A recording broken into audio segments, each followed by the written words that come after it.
प्रदेश की ब्यूरोक्रेसी में तबादलों का दौर जारी है और इसी कड़ी में 3 आईएएस अधिकारियों के तबादले हुए हैं और 3 आईएएस को अतिरिक्त प्रभार भी सौंपा गया है।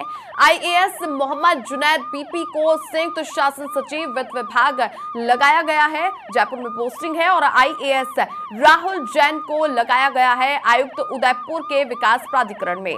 वहीं पर आईएएस धिग्दे स्नेहल नाना को सचिव लगाया गया है। नगर विकास न्यास अलवर में कार्मिक विभाग ने इसके आदेश जारी कर दिए हैं और जिस तरह से सत्ता में जब से परिवर्तन हुआ है, अधिकारियों के तबादले भी अब होना शुरू हो गए हैं और इसी कड़ी में एक बार फिर से ब्यूरोक्रेसी में बड़ा फेरबदल हुआ है। 3 आईएएस ऑफिसर्स के ट्रांसफर कर दिए गए हैं और 3 आईएएस ऑफिसर्स को अतिरिक्त प्रभार सौंपा गया है और जिनके नाम हम आपको बता रहे हैं और उनकी सूची भी एक बार आप देख लीजिए, जिनके कार्मिक विभाग ने आदेश जारी कर दिए हैं।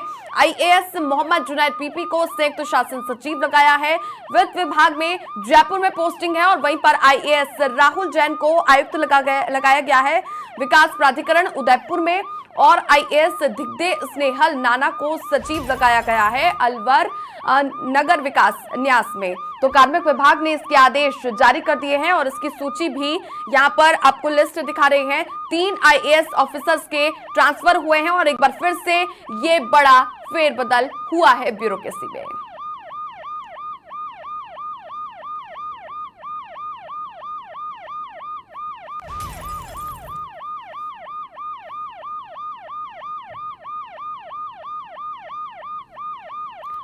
तो ब्यूरोक्रेसी में तबादलों का ये दौर जारी है और इसी कड़ी में एकाएक लगातार लिस्ट जारी हो रही है और अधिकारियों को जो कि काफी लंबे समय से टिके हुए थे, अब उन्हें इधर से उधर किया गया है। जिस कड़ी में कार्मिक विभाग ने आदेश जारी करते हुए ये नाम भी जारी कर दिए हैं कि आखिर कहां पर पोस्टिंग की है, कौन से ऑफिसर्स की, जो कि काफी लंबे समय से भी अच्छी अपने ये विभागों को संभाल रहे थे।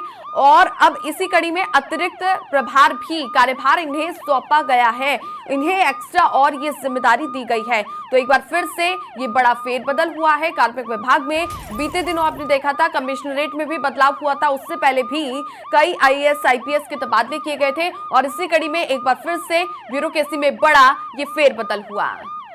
अधिक जानकारी के साथ सहयोगी गौरव गौड़ जुड़ चुके हैं। गौरव, ब्यूरोक्रेसी में तबादलों का ये दौर जारी है और इसी कड़ी में आईएएस अधिकारियों के तबादले हुए हैं, 3 आईएएस ऑफिसर्स शामिल है, अतिरिक्त कार्यभार भी सौंपा गया है। जी बिल्कुल छवि, आप देख सकते हैं कि लगातार जो तबादले हो रहे थे उसी कड़ी के अंदर अब 3 एक ऐसे आईएएस हैं जिनके तबादले किए गए हैं और साथ ही 3 आईएएस को जो है अतिरिक्त प्रभार सौंपा गया है। अगर मैं नाम लेकर के बात करूं तो आईएएस धिग्दे स्नेहल जो नाना है उन्हें सचिव लगाया गया है नगर विकास न्यास अलवर, जो कि जो आदेश हैं ये जारी किए गए हैं कार्मिक विभाग द्वारा। और साथ ही जो आईएएस राहुल जैन है उन्हें आयुक्त पद पर उदयपुर विकास प्राधिकरण लगाया गया है। साथ ही जो आईएएस मोहम्मद जुनैद पीपी हैं उन्हें संयुक्त शासन सचिव वित्त सेकंड विभाग जयपुर जो है लगाया गया है। और इसी तरीके से आप देखेंगे जो 3 और आईपीएस हैं उन्हें अतिरिक्त प्रभार भी सौंपा गया है। ठीक है गौरव, आप बने रहिए मेरे साथ। तो जिस तरह से ब्यूरोक्रेसी में बड़ा फेरबदल हो रहा है और इसी कड़ी में एक बार फिर से बड़े बदलाव हुए हैं। प्रदेश में तबादलों का दौर जारी है और पुलिस विभाग में एएसपी स्तर के अधिकारियों के तबादले हुए हैं। 236 अतिरिक्त पुलिस अधीक्षकों के तबादले किए गए हैं। गृह विभाग ने इसके आदेश जारी कर दिए हैं। गौरव लगातार बने हुए हैं हमारे साथ। गौरव, एक बार फिर से बदलाव किया गया है, ब्यूरोक्रेसी में लगातार तबादलों का सिलसिला जारी है और अब एएसपीओ के भी तबादले किए गए हैं। देखिए, अगर हम बात करें पुलिस महकमे में तो यहाँ पर भी एक बड़ा फेरबदल जो है देखने को मिला है। जैसा आप बता रहे हैं कि 236 अतिरिक्त पुलिस अधीक्षक है उनके तबादले किए गए हैं और जो अधिकतर जिले हैं वहाँ पर जो अतिरिक्त पुलिस अधीक्षक है उन्हें अब बदल दिया गया है, क्योंकि जो आदेश है ये गृह विभाग द्वारा जारी किए गए। और ऐसे में जो 3 आईपीएस हैं उनके भी तबादले जो है किए गए। एक आईपीएस को अतिरिक्त प्रभार सौंपा गया है, जैसे कि आईपीएस राजेंद्र कुमार मीणा है उन्हें पुलिस अधीक्षक रिडवाना कुचामन जो है लगा दिया गया है। साथ ही जो आईपीएस मोनिका सेन है उन्हें पुलिस उपायुक्त मुख्यालय पुलिस आयुक्तालय जयपुर में जो है लगाया गया। और साथ ही जो जय यादव है जो आईपीएस, तो उन्हें अब पुलिस अधीक्षक चूरू की जो है एक बड़ी जगह जो है वो संभालने के लिए दी गई है। ठीक है गौरव, आप बने रहिए क्योंकि जिस तरह से ब्यूरोक्रेसी में बड़ा बदलाव हो रहा है ये स्थिति समझना चाहेंगे, क्योंकि अब 165 जी हाँ, 165 आरएएस अधिकारियों के भी तबादले हुए हैं। इसको लेकर के भी कार्मिक विभाग ने आदेश जारी कर दिए थे। आरएएस गजेंद्र सिंह राठौड़ को अतिरिक्त जिला कलेक्टर लगाया गया था। अधिक जानकारी के साथ सहयोगी गौरव लगातार बने हुए हैं। गौरव, एक बार फिर से बड़ा बदलाव किया गया है और अब 165 आरएएस ऑफिसर्स के भी ट्रांसफर किए गए हैं। जी बिल्कुल, आप देखेंगे जो कार्मिक विभाग है उनके द्वारा जो आदेश जारी किए गए उसमें 165 आरएएस जो है अधिकारी, उनका भी नाम अब सामने निकल करके आ रहा है। चाहे मैं बात कर लूं आरएएस देवराम सैनी की, जिन्हें रजिस्ट्रार कृषि विश्वविद्यालय बीकानेर लगाया गया है। अगर मैं बात करूं आरएएस सुखबीर सैनी की, तो उन्हें राज्य सूचना आयोग जो है वहां पर अब कार्यभार जो है संभालना होगा। साथ ही अगर मैं बात करूं आरएएस अरुण प्रकाश शर्मा की, तो उन्हें संयुक्त शासन सचिव प्रशासनिक सुधार विभाग जयपुर जो है लगा दिया गया है। साथ ही जो आरएएस ब्रज कुमार चंदोलिया है, उन्हें अतिरिक्त संभागीय आयुक्त जो है भरतपुर वहां लगाया गया है। और ऐसे में जो आरएएस सुरेश कुमार नवल है, उन्हें अतिरिक्त जिला कलेक्टर और जिला मजिस्ट्रेट जयपुर प्रथम का जो है अब कार्यभार संभालना होगा। और उसके साथ ही अगर मैं बात करूं अरविंद सारस्वत जो आरएएस हैं, तो उन्हें अतिरिक्त आयुक्त विभागीय जांच में अब आगे लगा दिया गया। और इस तरीके से आप देखेंगे कि देर रात जो ये उठापटक, ये जो सियासी चहल पहल के बीच आप देखेंगे कि जो अधिकारी हैं उन्हें अब स्थानांतरित किया गया है। बिल्कुल गौरव, जिस तरह से तमाम डिपार्टमेंट्स की बात कर लें, जितने भी विभाग हैं उन सभी के ऑफिसर्स को इधर से उधर कर दिया गया है, तो ऐसे में जिस तरह से प्रदेश की सत्ता में बदलाव हुआ है, इनका भी कहीं ना कहीं बदलाव होना बेहद जरूरी था। काफी लंबे समय से टिके हुए थे। जी देखिए, बिल्कुल अगर हम बात करें अधिकारियों की, तो चाहे वो आईएएस अधिकारी हो या आईपीएस अधिकारी हो या पुलिस महकमे में कोई बड़े जो पुलिस अधीक्षक की पद पर बैठे अधिकारी हैं वो हो, या फिर हम बात करें 165 आरएएस अधिकारियों की। ऐसे में देखिए, जब से राजस्थान में नई सरकार बनी है और विकास को लेकर के जो कार्य किए जा रहे हैं, ऐसे के अंदर अब ये देखा गया था कि बहुत से जो अधिकारी हैं उन्हें कहां पर बेस्ट यूज किया जा सकता है, कौन सा जो अधिकारी है वो किस फील्ड के अंदर अपनी जो है एक बहुत ही क्रूशियल नॉलेज जो है वो शेयर करते हैं, वो जो क्रूशियल नॉलेज है वो लगते हैं। ऐसे में उनको सही जगह पर इस्तेमाल करना, उनकी जो पावर्स है, उनकी जो क्वालिटीज हैं, उनको राजस्थान के विकास में किस तरीके से काम लिया जाए, तो ऐसे में एक बड़ा जो ये बदलाव है ये राजस्थान के विकास को कहीं ना कहीं अब और ऊंचाइयों पर ले जाता हुआ नजर आएगा। और जो अधिकारी हैं वो भी इस चीज से लेकर के काफी क्लियर हो चुके हैं अभी तक कि जिस तरीके से अब सरकार काम कर रही है, तो उन्हें भी सरकार के साथ हाथ से हाथ मिला करके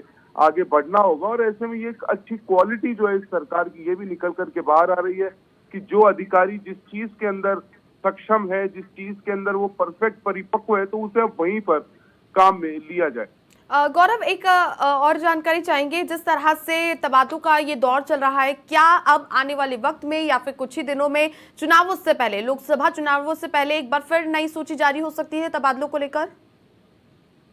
जी देखिए, बिल्कुल लाजमी है कि कुछ जो चीजें हैं वो अभी अगर बच रही हैं, उनके लिए अगर किन्हीं अधिकारियों के नाम जो हैं वो तय किए जा चुके हैं, या फिर कुछ ऐसे नाम जो ऑलरेडी लगे हुए हैं अपनी अपनी पोस्ट पर, लेकिन उनको लेकर के कोई संशय है जो अगर बना हुआ है, तो ऐसे में ये कोई बड़ी बात नहीं है कि एक और लिस्ट जो है वो निकल करके सामने आए। क्योंकि राजस्थान जो है आप देख पाएंगे कि शहरी क्षेत्रों के साथ साथ जो ग्रामीण क्षेत्र है राजस्थान के, वो एक बड़ा घटक जो है वो बनकर के बाहर आते हैं। और ऐसे में जब आने वाले समय में लोकसभा चुनाव आने वाले हैं, उसके साथ साथ ही राजस्थान में जो सरकार है, भाजपा सरकार ये भी नहीं है, तो अब इन चीजों को देख करके और आगे ऐसा लगता है कि कुछ लिस्टें आ सकती हैं, क्योंकि कुछ चीजें हैं जो अभी भी छूट गई हैं, तो हो सकता है कि उनकी जगह पर भी कुछ बदलाव देखने को मिले। ठीक है गौरव, तो कुल मिलाकर के 165 आरएएस के ट्रांसफर किए गए हैं, बड़ा फेरबदल है। और वहीं पर आईपीएस की हम बात कर लें, आईपीएस की लिस्ट जो है अभी फिलहाल सीमित है, क्या आने वाले समय में और ज्यादा जो आईपीएस ऑफिसर्स हैं उनके भी ट्रांसफर हो सकते हैं?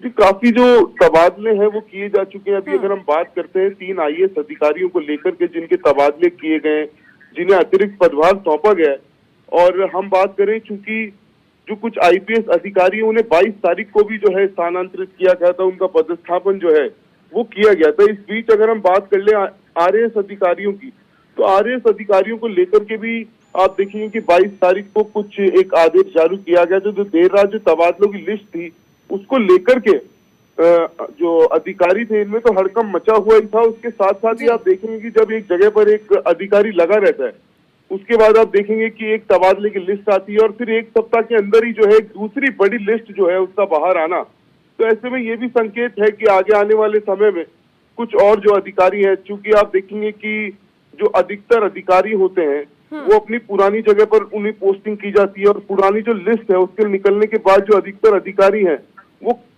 नई जगह पर जो है ज्वाइनिंग देने जाते हैं। ऐसे में ही दूसरी लिस्ट जो है वो उसका वापस आ जाना, तो ये एक चीज देखने लायक रही है। ऐसे में नए ट्रांसफर और किए जा सकते हैं। ठीक है, चलिए, बहुत शुक्रिया गौरव आपका तमाम जानकारियां साझा करने के लिए। तो ताबड़तोड़ ये ब्यूरोक्रेसी में बड़ा फेरबदल हुआ है और ये तबादलों की एकाएक देर रात लिस्ट जारी हो जाती है। कार्मिक विभाग ने इसके आदेश जारी किए। बुलेटिन